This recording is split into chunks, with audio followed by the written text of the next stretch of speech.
घुटना, कंधा या कमर, चाहे जैसा हो दर्द, डॉक्टर ऑर्थो आपको देता है दर्द से पूरी आजादी, एक भरपूर जिंदगी।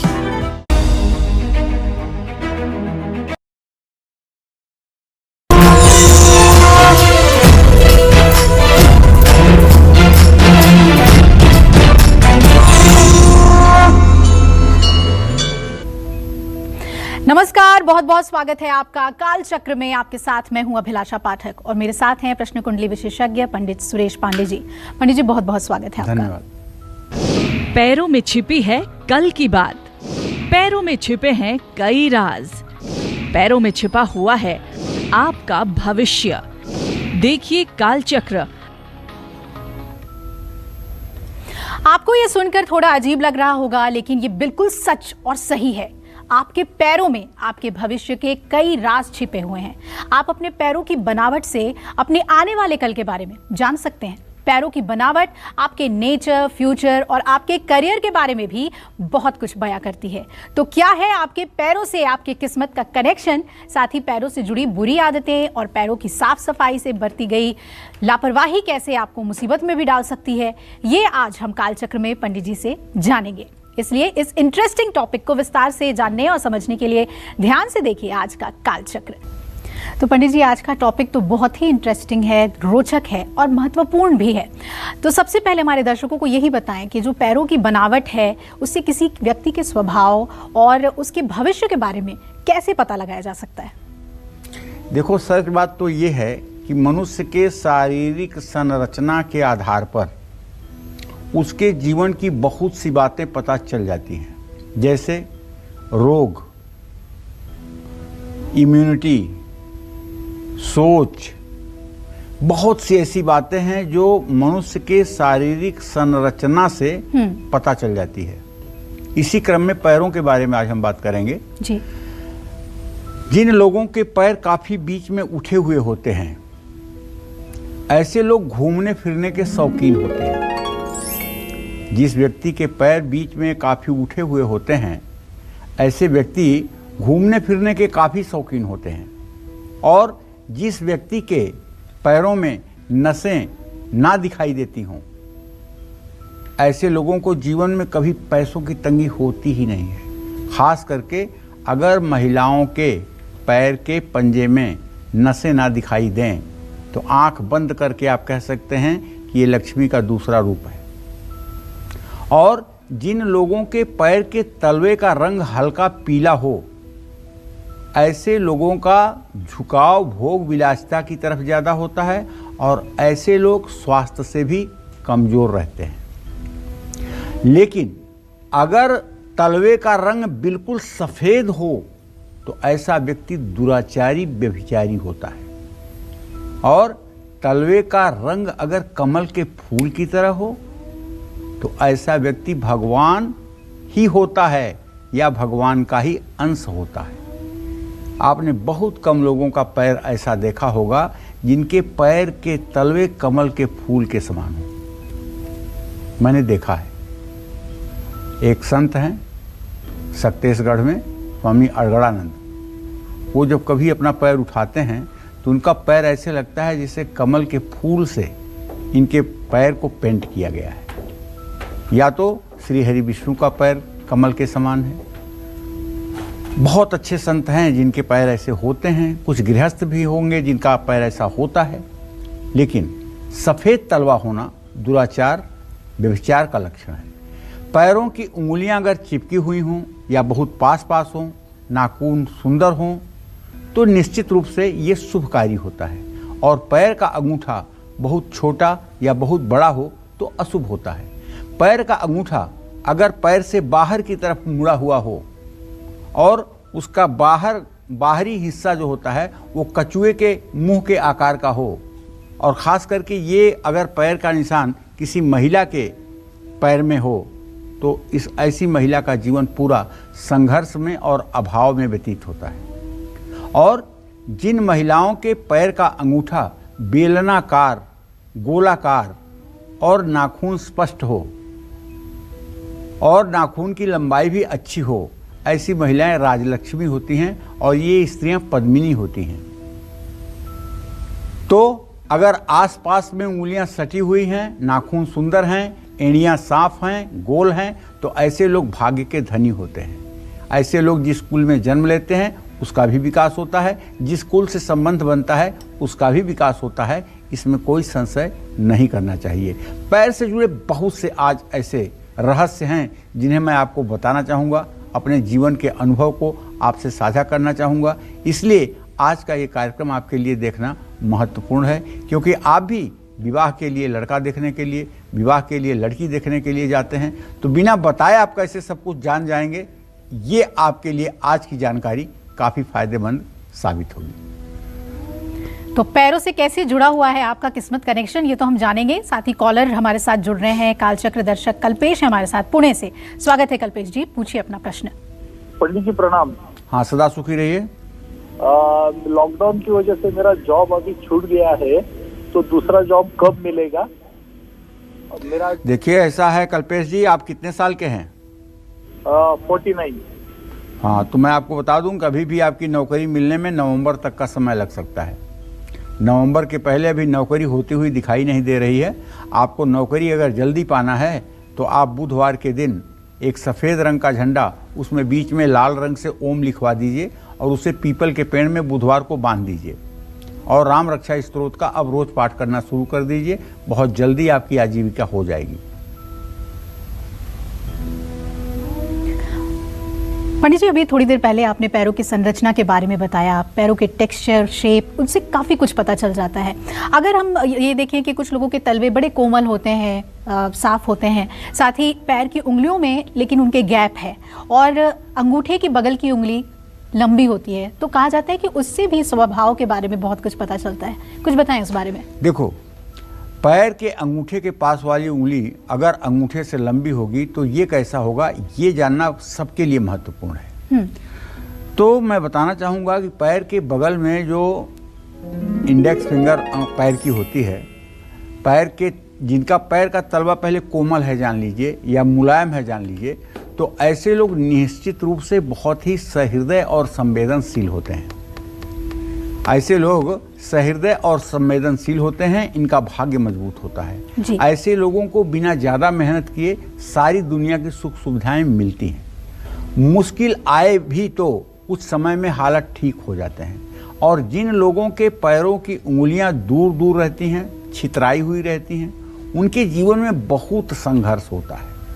ऐसे लोगों को जीवन में कुछ भी पाने के लिए पूरा भगीरथ प्रयास, बहुत कड़ी मेहनत करनी पड़ती है, लेकिन सफलता भी मिलती है। जिस पुरुष के पैरों की उंगलियां चिपकी हुई होती हैं और पैर के अंगूठे के पास वाली उंगली अंगूठे से लंबी होती है, ऐसा व्यक्ति अपने वैवाहिक जीवन में ज़्यादा महत्व रखता है। उसकी बातें और फैसले मान्य होते हैं।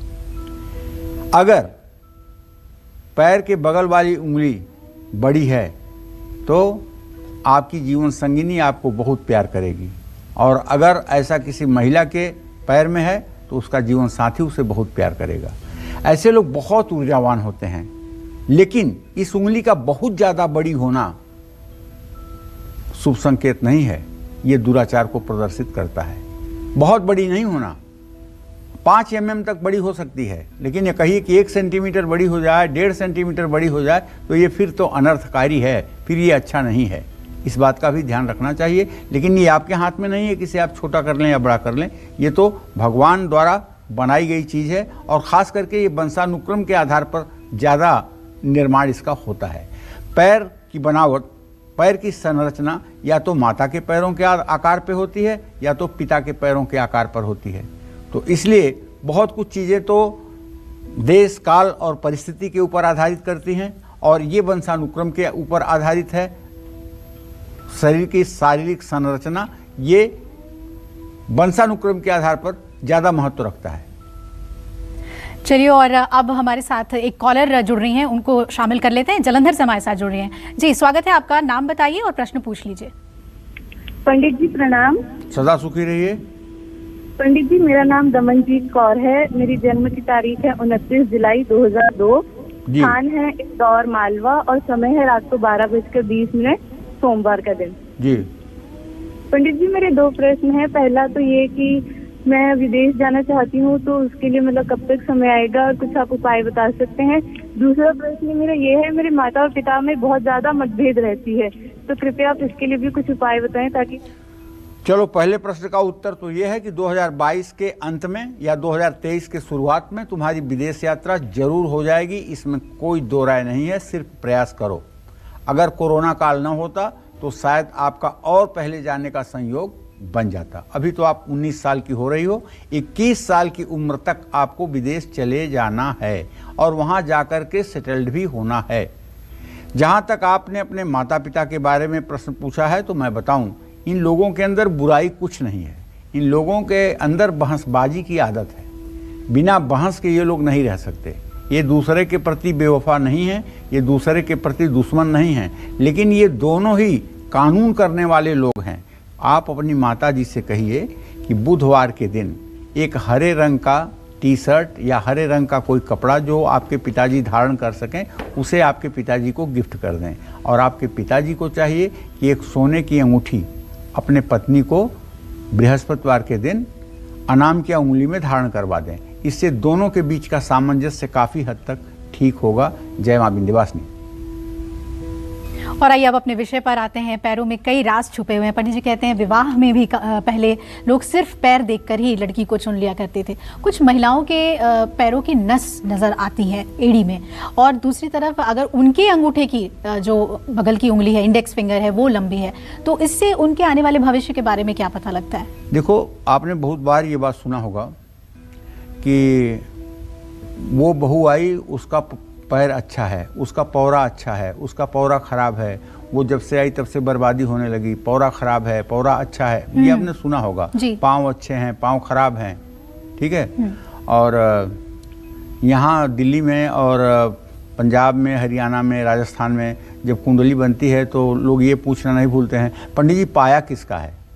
चांदी का है कि सोने का है, तांबे का है कि लोहे का है, राशि का पाया क्या है, ये जन्म के समय ही निर्धारित हो जाता है। ये जन्म के समय निर्धारित होता है। तो पाया भी पूछा जाता है, पाया का भी कहीं न कहीं से संबंध इससे होता है। तो कहने का मतलब है कि जिन लोगों के अंगूठे पास वाली उंगली और अंगूठे से छोटी होती है, समझ लो, ऐसे लोगों के जीवन में, जहाँ तक मैंने अनुभव किया है, वैवाहिक सुख बड़ा कमज़ोर होता है। ऐसे लोग दिमाग से बहुत मजबूत तो होते हैं, लेकिन वैवाहिक सुख बड़ा कमज़ोर होता है। जिन महिलाओं के पैरों के अंगूठे के पास वाली उंगली अंगूठे से ज़्यादा लंबी होती है, ऐसी महिलाओं के पति उनकी बात सुनते हैं। बात सुनते क्या हैं? अक्षरशः पालन करते हैं। और जिन लोगों के पैरों में नसें साफ दिखाई देती हैं और ज़्यादा नसें होती हैं, ऐसे लोगों को अपनी सेहत का ध्यान रखना चाहिए। जिन लोगों की एड़ियाँ हमेशा फटी रहती हैं, ऐसे लोगों का भाग्य कमज़ोर हो जाता है। परिवार में सभी लोगों के पैरों की एड़ियाँ गंदी और ख़राब हों तो घर में दुख, आर्थिक तंगी, रोग बना रहता है। जिन लोगों के पैरों के नाखून हमेशा कटे हुए रहते हैं, ऐसे लोगों के जीवन में सुख शांति का अभाव रहता है। देखिए, पुरुषों की बात तो अपनी जगह है, स्त्रियों की बात यह है कि स्त्रियों में सबसे सुंदर स्त्री जो मानी गई है शास्त्रों में, वो पद्मिनी मानी गई है। उसके बाद पद्मिनी के बाद नाम आता है चित्रिणी का, चित्रिणी के बाद शंखिनी का, शंखिनी के बाद हस्तिनी का। ये 16 प्रकार की महिलाएं होती हैं। पद्मिनी स्त्री उसको कहते हैं जिसके कंठ पे यहाँ तिल होता है, जिसकी गर्दन लंबी होती है, जिसके चलते हुए पैर से किसी तरह की आवाज़ नहीं निकलती, जो हंस की तरह चलती है, वो है पद्मिनी। ऐसी लड़कियाँ जिस घर में पैदा होती हैं वहाँ महालक्ष्मी साक्षात आकर विराजमान हो जाती हैं, और ऐसी कन्याएं जिस घर में ब्याही जाती हैं वहाँ भी लक्ष्मी का अस्थायी वास हो जाता है। इसी तरह से चित्रिणी होती हैं। चित्रिणी स्त्रियां जो होती हैं वो प्रसाधन की बहुत शौकीन होती हैं। उन्हें शौक बहुत होता है, उनको सजना संवरना, अपने को हर समय मेंटेन करना ये बहुत पसंद होता है। और चित्रिणी स्त्रियों का शरीर जो होता है वो बहुत ही सुगठित और व्यवस्थित होता है। इसी तरह से शंखिनी स्त्रियां जो होती हैं उनका गर्दन तो पतला होता है, लेकिन वो बहुत दुबली पतली होती हैं और सचमुच में ये विद्वान होती हैं। लेकिन हस्तिनी महिलाएं जो होती हैं वो झूम कर चलती हैं, काफ़ी मोटी होती हैं, काफ़ी शरीर उनका स्थूल होता है, भोजन ज़्यादा करती हैं और भाग्य भी मध्यम श्रेणी का ही रहता है, बहुत अच्छा नहीं हो पाता है। तो देखिए, शारीरिक संरचना के आधार पर बहुत कुछ चीज़ें पता चलती हैं, ये सामुद्रिक शास्त्र में वर्णन इसका आया है। और पैरों के आधार पर बहुत कुछ जीवन के निर्धारण में आसानी मिलती है। मैंने आपको एक बात बताया कि जिन महिलाओं के पैर के पंजे पर नसें ना दिखाई देती हों, तो पक्का है कि ये महिला साक्षात लक्ष्मी का ही स्वरूप है। और अगर सारे नसें हरे रंग की और साफ साफ दिखाई देती हों, जाल जैसा बुना हुआ हो, तो बुद्धिमान होते हुए भी, कर्मठ होते हुए भी संघर्षों में जीवन व्यतीत होता है। जय मां विंध्यवासिनी। और आइए, कालचक्र दर्शक संगीता हमारे साथ पुणे से जुड़ रही हैं। स्वागत है आपका संगीता जी, क्या जानना चाहती हैं, पूछिए पंडित जी से। गुरुजी जय मां विंध्यवासिनी। जय मां विंध्यवासिनी। गुरुजी, मेरा डेट ऑफ बर्थ है, मेरा नाम है संगीता और मेरा डेट ऑफ बर्थ है 3/8/71 और सुबह का है 6 बजे और जन्म स्थान है बुल्डाना, महाराष्ट्र। गुरुजी, मुझे ये पूछना है कि मेरे सर में बहुत दर्द होता है, गले में दर्द, पेट में दर्द, पैर में दर्द। गुरुजी, बहुत साल से मैं बहुत परेशान हूँ, ऐसा लगता है किसी ने मुझे अमृत दे के ठीक करना चाहिए, ऐसा हो रहा है गुरुजी।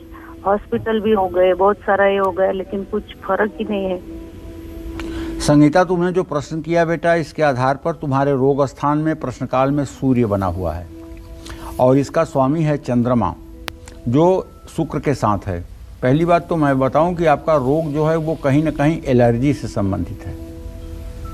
और दूसरी बात, जो आपको शिरोविकार, सर में दर्द की समस्या है, इसके लिए आपको एक मैं उपचार बताना चाहूँगा। अनंत मूल की जड़, अनंत मूल नाम का एक पौधा होता है, जिसकी जड़ को आप मंगलवार को खरीद कर अपने घर लाएं और उसे लाल धागे में बांधकर 45 दिनों के लिए आप अपने गले में धारण कर लें। और 2 दवाइयाँ आपको बता रहा हूँ आयुर्वेद की, एक सारस्वतारिष्ट और एक अश्वगंधारिष्ट। सारस्वतारिष्ट और अश्वगंधारिष्ट के 2 बोतल लीजिए, दोनों को एक पतीले में मिला दीजिए और फिर उसके 4-4 चम्मच दवा सुबह शाम आप 3 महीने सेवन कीजिए। निसंदेह आपकी सिर दर्द की बीमारी जिंदगी भर के लिए ठीक हो जाएगी। बाकी के जो रोग आपके बचते हैं, उसके लिए आपको दूध और चावल सोमवार को मंदिर में दान करना चाहिए। ये उपाय अगर आप 16 सोमवार करेंगी तो निश्चित रूप से आपको राहत मिलेगी। जय मां विंध्यवासिनी। और आइए अब अपने चर्चा पर वापस लौटें, जो कि बहुत ही दिलचस्प टॉपिक है, और किस तरह से पैर के अंगूठे और उंगलियों को देखकर किसी के आने वाले कल के बारे में जान लेते हैं, समझ लेते हैं कि इनका भविष्य क्या है, ये बताइए। देखिए, जैसी हो तब्यता वैसी लगे सहाय, ताहि न आवे ताहि पर ताहि तहाँ लग जाए। पढ़ना चाहिए, हमें पढ़ना आना चाहिए। सब कुछ चीजें भविष्य की तरफ इशारा पहले से करती हैं।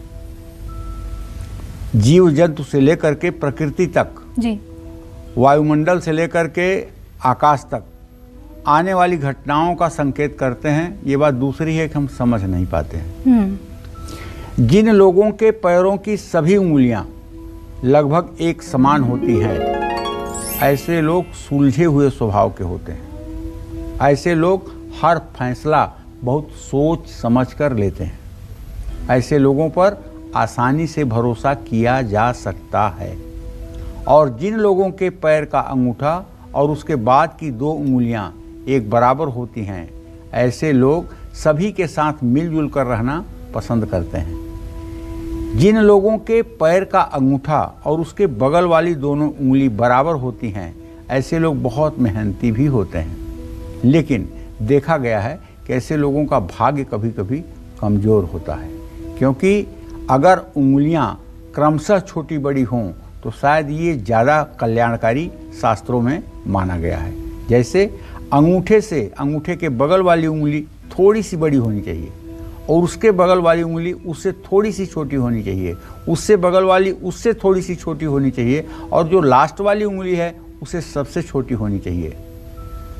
तो निश्चित रूप से छोटी वाली उंगली और उसके बगल वाली उंगली अगर जमीन पे न पड़ती हो तो ये क्या इशारा है, ये भी मैं आपको बताऊंगा बस थोड़ी देर में। अब बात करते हैं आपके पैर की अंगूठे और बाकी उंगलियों की।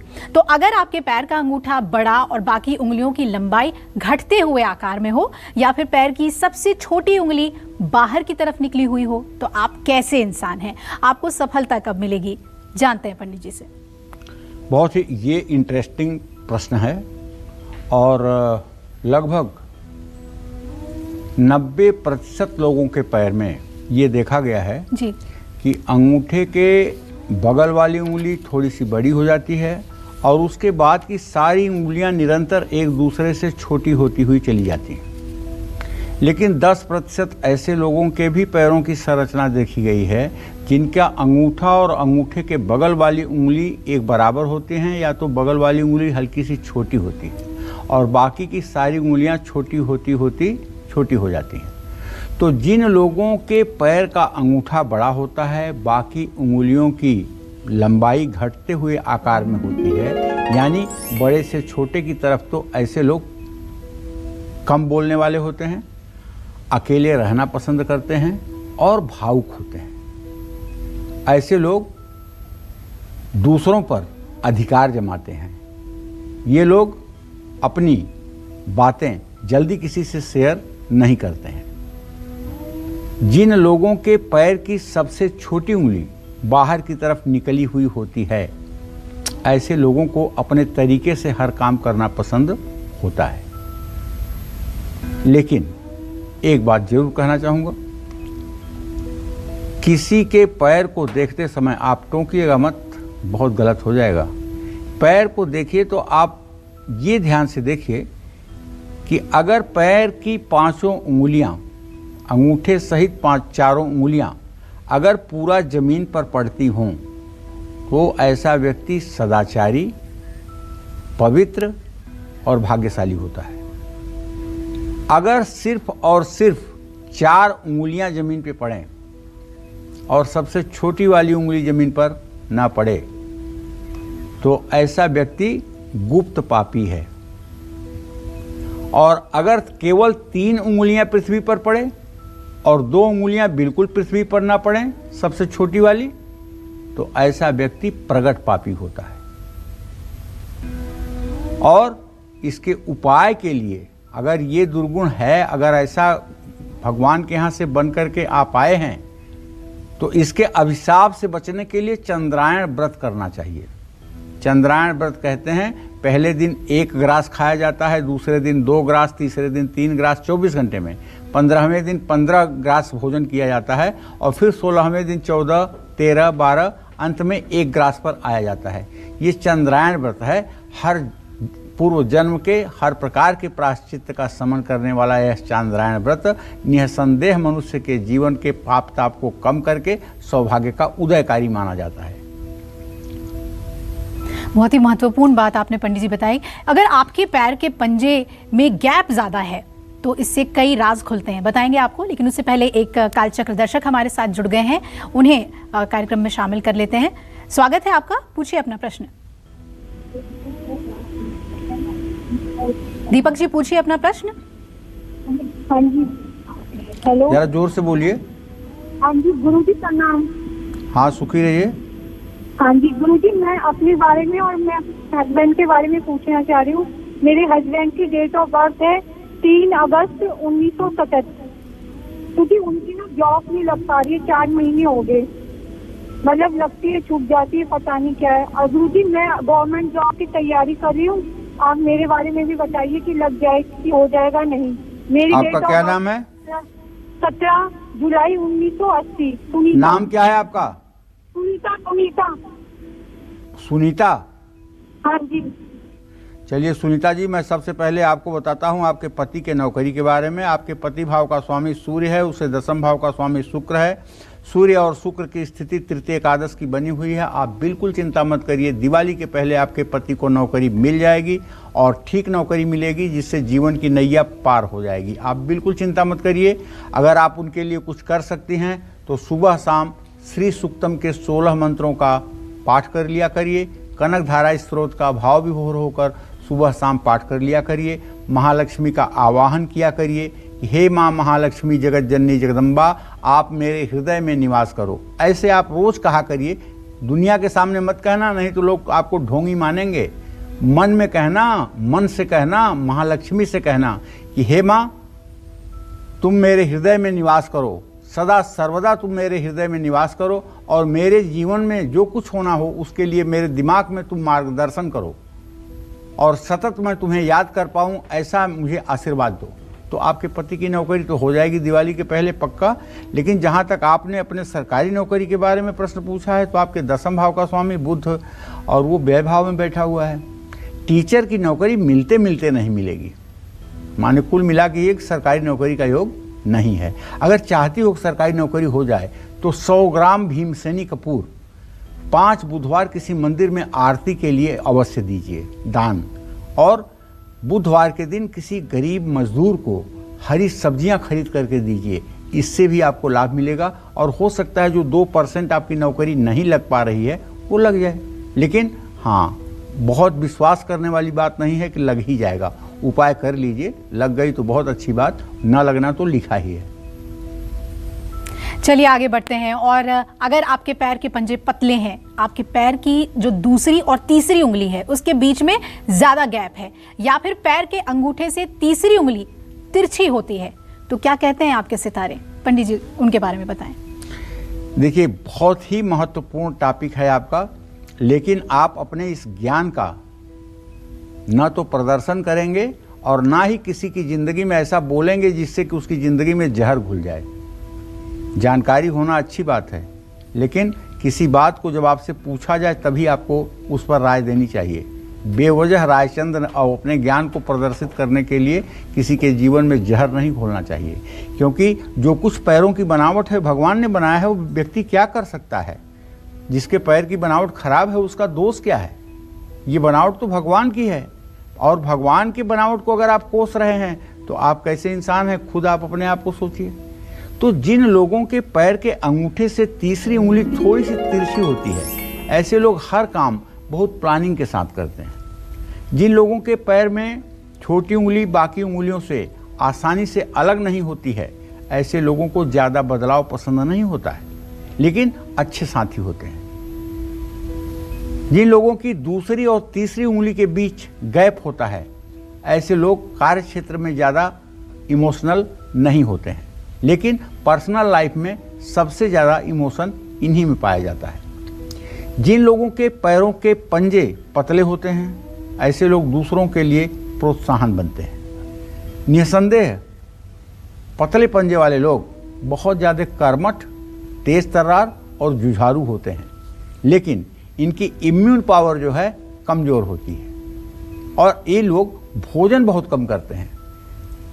ऐसे लोग भोजन करते भी हैं कि नहीं करते हैं ये आश्चर्य का विषय है। जिनके पैर के पतले पंजे होते हैं ये कम खा करके भी ज़्यादा तंदुरुस्त बने रहते हैं, कम खा करके भी एक्टिव बने रहते हैं और इनके चेहरे पर तेज रहता है। जय माँ विंध्यवासिनी।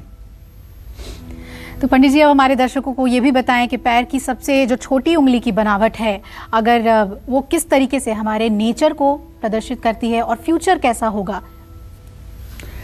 देखिए, जिन लोगों के पैर की कनिष्ठिका उंगली, सबसे छोटी उंगली, बगल वाली उंगली से बड़ी होती है, ऐसे लोग बहुत भाग्यशाली होते हैं।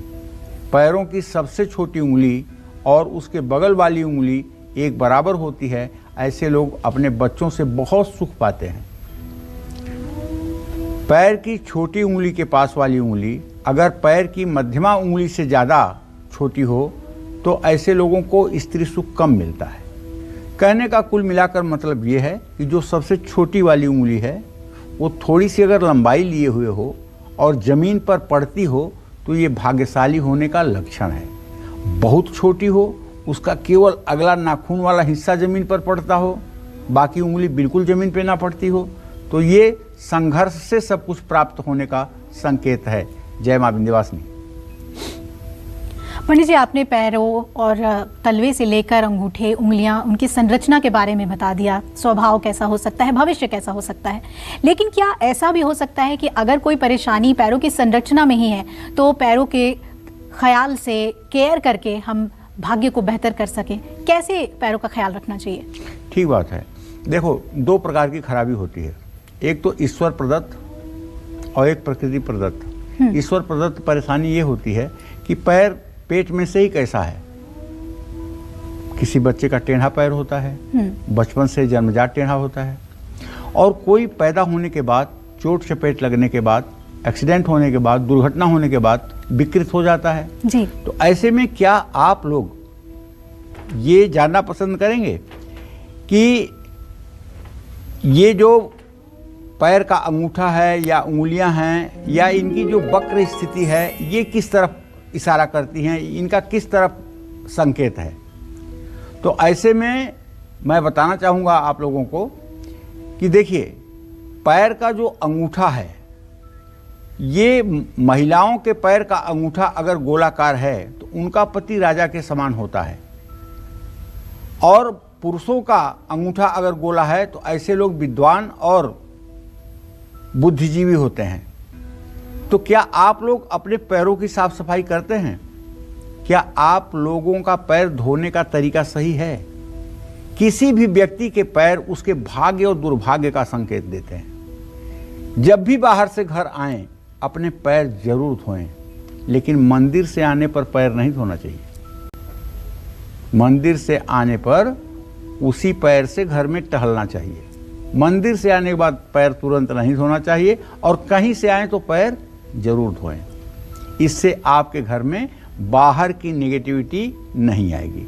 सनातन धर्म की मान्यता ये है कि सत्संग और मंदिर से आने के बाद आपके पैरों में पॉजिटिविटी रहती है, जिसका संचरण आपके घर में हो जाएगा। इसलिए पैर धोने की मनाही की जा रही है। पैर जितने गंदे रहेंगे, आपको समाज में उतना ही मान सम्मान कम मिलेगा। जिन लोगों की जन्म कुंडली में राहु खराब होता है, उनके पैर हर समय गंदे रहते हैं, और इन्हीं लोगों के पैर का मोजा अंगूठे के पास फटता है। पूरा मोजा ठीक होगा, अंगूठे के पास एक छेद जरूर होगा, जिनका राहु खराब होता है। और ऐसे लोग अपने पैरों के रख रखाव के प्रति बहुत लापरवाह होते हैं। तो अपनी एकाग्रता को बढ़ाने के लिए जब भी आप मंदिर जाएं, अपने पैर धो करके ही मंदिर में प्रवेश करें। बाहर की निगेटिविटी लेकर के आप मंदिर में प्रवेश ना करें। लेकिन जब मंदिर से वापस घर आएं तो तुरंत पैर ना धोएं। यही बात मैं बता रहा हूं। जब भी योग या प्राणायाम करें तो अपने पैर जरूर धोएं, योग और प्राणायाम शुरू करने के पहले। तो निश्चित रूप से पैर जब धो दिए जाते हैं, पहली बात तो ठंडा होता है, ये एक अलग विषय है, लेकिन धो करके जब उसको पोंछ दिया जाता है तो 72,000 जो हमारी शरीर की नाड़ियां हैं, उनमें एक बार क्रियाशीलता आ जाती है, वो एक्टिव हो जाती हैं। तो आप भी पैरों के प्रति लापरवाह ना बने, और अपने पैरों की साफ सफाई पर आपको ध्यान देना चाहिए। जो लोग पैरों की साफ सफाई पर ध्यान नहीं देते हैं, सचमुच में ऐसे लोग लापरवाह होते हैं। अगर पैर साफ सुथरा नहीं है तो आप देख लीजिएगा, उनका बिस्तर भी साफ सुथरा नहीं होगा, उनके सब कमरे में रखी हुई सारी चीज़ें अस्त व्यस्त होंगी। ऐसे लोग व्यवस्थित दिनचर्या के लोग नहीं होते हैं। इसलिए पैरों की देखरेख करना चाहिए। बिल्कुल सही कहा पंडित जी आपने कि देखरेख करनी चाहिए पैरों की, क्योंकि इससे हमारे किस्मत कनेक्शन जुड़ा हुआ है। क्या आप भी पैर के ऊपर पैर रगड़ कर सफाई करते हैं? क्या आप रोज सोने से पहले अपने पैर धोते हैं? अगर हाँ, तो ऐसा करना कैसे आपके जीवन को प्रभावित करता है, ये भी पंडित जी बताएंगे। बहुत लोग तो अपने पैरों की सफाई ऐसे करते हैं कि जैसे एड्स के पेशेंट को छू रहे हैं। एक पैर से दूसरे पैर को रगड़ देते हैं, दूसरे पैर से दूसरे पैर को रगड़ देते हैं, मतलब हाथ से पैरों को छूना नहीं चाहते हैं। उन्हें लगता है कि जैसे कोरोना अभी हो जाएगा, हाथ में आ जाएगा। इतना डरते हैं अपने पैरों को छूने से, और एक पैर से दूसरे पैर को रगड़ते हैं, दूसरे पैर से दूसरे पैर को रगड़ते हैं। अक्सर आपने बहुत लोगों के अंदर ये बात देखी होगी। तो सुबह से रात तक हमारे शरीर में काफ़ी नेगेटिव एनर्जी आती है। इसे दूर करने के लिए रात में सोने से पहले अपने पैर जरूर धोने चाहिए। ऐसा करने से आपको अच्छी नींद आएगी और बुरे सपने भी नहीं आएंगे। सोने से पहले पैर धोने से गैस और एसिडिटी, कब्ज की तकलीफ भी ठीक होती है। भोजन करने से पहले भी अपने हाथ और पैर धो करके भोजन करना चाहिए। पैरों के तलवे जितना ज़्यादा साफ सुथरा होंगे, पाचन शक्ति उतनी ही मजबूत होगी।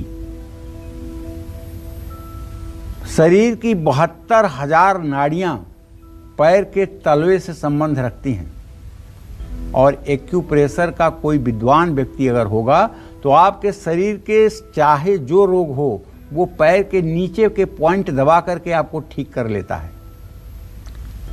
तो पैरों से पैरों को रगड़ करके सफाई मत करिए, ये दुर्भाग्य का लक्षण है। नहीं तो धनहानि होगी और पैसे के लिए मुहताज होना पड़ेगा, चाहे जितना कमा लीजिएगा। एक पैर से दूसरे पैर को ना तो ठोकर मारनी चाहिए, ना एक पैर से रगड़कर दूसरे पैर की सफाई करनी चाहिए। ये अशुभ लक्षण है, इसलिए ये बताना हमारा धर्म बनता है। जय मां विंध्यवासिनी। चलिए अब जल्दी से पंडित जी से पैरों से जुड़ी उन बुरी आदतों के बारे में जानते हैं जो हमारे भविष्य को खराब कर सकती हैं। पंडित जी बताइए। देखो भाई, पहली बात तो ये कहना चाहता हूँ कि क्या आप पैर घसीट कर चलते हैं? क्या आपके चलते समय पैर से खिस खिस की आवाज़ आती है? तो आज ही ये आदत बदल लीजिए, क्योंकि अब तक राहु आप पर बहुत अशुभ प्रभाव डाल चुका है। राहु के बुरे प्रभाव से ऐसे लोगों की आर्थिक स्थिति संतुलित नहीं रहती है। ऐसे लोग कभी भी आत्मनिर्भर नहीं रह पाते हैं। तरक्की में रुकावट आती है। व्यक्ति बीमारियों से घिरा रहता है। ऐसी महिलाओं का जीवन अभाव में व्यतीत होता है। ऐसा पुरुष कठिन परिश्रम करके भी सामान्य से नीचे का जीवन जीता है। ऐसे लोगों को अपने पैरों को घसीटकर बिल्कुल नहीं चलना चाहिए। चलते समय दोनों हाथों को बहुत ज़्यादा नहीं हिलाना चाहिए। हाथों का बहुत ज़्यादा एक्टिवेशन ये अशुभ लक्षण है। और जो महिलाएं चलते हुए सिर्फ एक हाथ को कंधे के बराबर ऊंचाई तक लेकर के हिलाती हैं और पैर से खिस खिस की आवाज़ आती है, कंधा उठा हुआ होता है, ये महिलाएं दुर्भाग्य की सूचक होती हैं और इनके पति आजीवन परिश्रम करके अपनी आजीविका चलाते हैं। इसी तरह से पुरुषों के बारे में भी बताना चाहूँगा कि जो पुरुष एड़ी रगड़ करके ज़मीन पर चलते हैं वो मजदूर टाइप के लोग होते हैं और सिर्फ अपनी आजीविका को बहुत ही श्रम के साथ अर्जित कर पाते हैं और घर परिवार को भी व्यवस्थित नहीं कर पाते हैं। इसलिए अगर आपके अंदर भी पैर रगड़ कर चलने की आदत है तो आज से ही इसमें सुधार करने की कोशिश करिए। अगर लगातार आप अभ्यास करेंगे तो कुछ दिनों के बाद इसमें आपको सुधार होता हुआ दिखाई देगा। जय मां विंध्यवासिनी। तो पंडित जी की बताई इन बातों का जरूर ख्याल रखिएगा। और अगर आप भी अपने पैर की साफ सफाई पर ध्यान नहीं देते हैं तो कौन सी परेशानियां हैं जो आपको घेर सकती हैं पंडित जी? देखिए, पैर की साफ सफाई पर अगर आप ध्यान नहीं देंगे तो सीधी सीधी बात है कि अगर एड़ी फटी होगी, पैर की साफ सफाई नहीं होगी तो एड़ी फटी होगी, बुरी तरह से फटेगी। ये भी खराब राहु का निशानी है जो दुर्भाग्य को बढ़ाता है। ऐसे लोगों के जीवन में पैसे की हर समय कमी बनी रहती है। ज़्यादा मेहनत के बाद भी कम सफलता मिलती है। ऐसे लोगों को ज़्यादा से ज़्यादा जूता पहनना चाहिए, चप्पल नहीं पहनना चाहिए। अपने पैरों की साफ सफाई पर खास ध्यान देना चाहिए।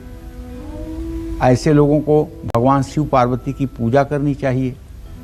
तो ये सब ऐसे उपाय हैं जिससे आप अपने पैरों को व्यवस्थित करके अपने जीवन को व्यवस्थित कर सकते हैं। पैर जितना ही कोमल, देखने में नाजुक, देखने में सुंदर और कमल के पंखुड़ियों की तरह रंग वाला होगा, उतना ही ज़्यादा व्यक्ति भाग्यशाली और धर्मात्मा होगा।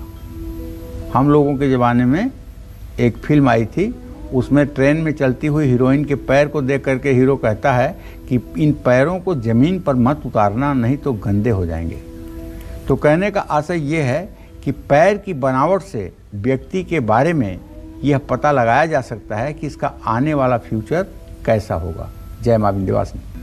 आइए अपने स्पेशल सेगमेंट की शुरुआत करते हैं और पंडित जी से जानते हैं कि बैठे बैठे पैर हिलाने की आदत कैसे हमारी किस्मत पर भारी पड़ सकती है। पंडित जी। देखिए, जिन लोगों का राहु जन्म कुंडली में कमजोर होता है, ऐसे लोग बैठे बैठे पैर हिलाते हैं और ऐसे लोगों को उम्र के 34वें और 36वें साल में काफ़ी परेशानियों का भी सामना करना पड़ता है। 48 साल में आते आते इनकी परेशानियां दोगुनी हो जाती हैं। ऐसे लोगों का बुध और शुक्र भी धीरे धीरे कमज़ोर होता है। ऐसे लोगों की एकाग्रता कमज़ोर होती है। ऐसे लोग धैर्यहीन होते हैं। जो लोग बहुत ज़्यादा पैर हिलाते हैं उनका पेट भी खराब रहने लगता है। ऐसे लोगों को गुस्सा बहुत आता है और एंजाइटी की समस्या भी हो जाती है। ऐसे लोगों को पैर नहीं हिलाना चाहिए। हर रोज़ 10 मिनट पद्मासन में बैठना चाहिए। पद्मासन में बैठकर भगवान शिव का ध्यान करना चाहिए और अपने मन में सोचना चाहिए कि पैर हिलाने जैसी जो बुरी आदत हमारे अंदर है ये समाप्त हो जाए। ऐसा थॉट अपने मन को देना चाहिए। जय मां विंध्यवासिनी। पंडित जी, अभी तक आपने हमें पैर और हमारी उससे जो किस्मत कनेक्शन है उसके बारे में कई बातें बताई। अब पैरों से जुड़ी उन कुछ खास उपायों के बारे में बताइए जिससे व्यक्ति की मनोकामनाएं पूर्ण हो सके। देखिए, सच बात तो ये है कि हर उपाय जो है वो आपकी मनोकामना को पूरा कर सकता है, वो चाहे छोटा उपाय हो या बड़ा। अगर आपका प्रमोशन नहीं हो पा रहा है, आपको तरक्की नहीं मिल पा रही है, तरक्की में बाधा आ रही है, तो हर दिन आप हरी घास पर सूर्योदय के समय 2-5 मिनट चलने का अभ्यास करिए।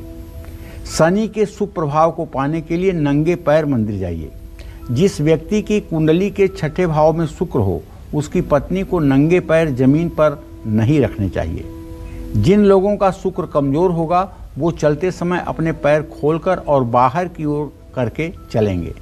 जिन लोगों को जोड़ों की समस्या है वो अपने पैर के अंगूठे में एक चांदी का छल्ला पहन लें। चंद्रमा को मजबूत करने के लिए हर रोज़ सुबह अपनी माँ के पैर छुएं। सूर्य को मजबूत करने के लिए हर रोज़ अपने पिता के पैर छुएं। अपने पूरे दिन को शुभ और सफल बनाना चाहते हैं तो सुबह उठते ही आपका जो श्वास चल रहा है वही पैर जमीन पर पहले रखें। झाड़ू पर कभी भी पैर न रखें, इससे माँ लक्ष्मी रूठ जाती हैं। जूठे मुंह हाथों से या पैर से कभी गौ, ब्राह्मण और अग्नि का स्पर्श न करें। ऐसा करने से घर में दरिद्रता का वास हो जाता है। बड़ों को प्रणाम करते समय उनके दाहिने पैर दाहिने हाथ से और उनके बाएं पैर को बाएं हाथ से छूकर प्रणाम करना चाहिए। जय मां विंध्यवासिनी।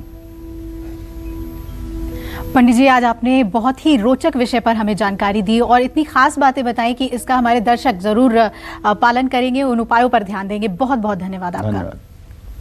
तो उम्मीद करते हैं आपको आज का हमारा ये विषय बहुत पसंद आया होगा। कल फिर एक नए विषय और आपकी परेशानियों को दूर करने के लिए ढेरों उपाय लेकर आएंगे हम पंडित सुरेश पांडे जी के साथ। तब तक कालचक्र की पूरी टीम को इजाजत दीजिए और देश दुनिया की खबरों के लिए देखते रहिए न्यूज़ 24।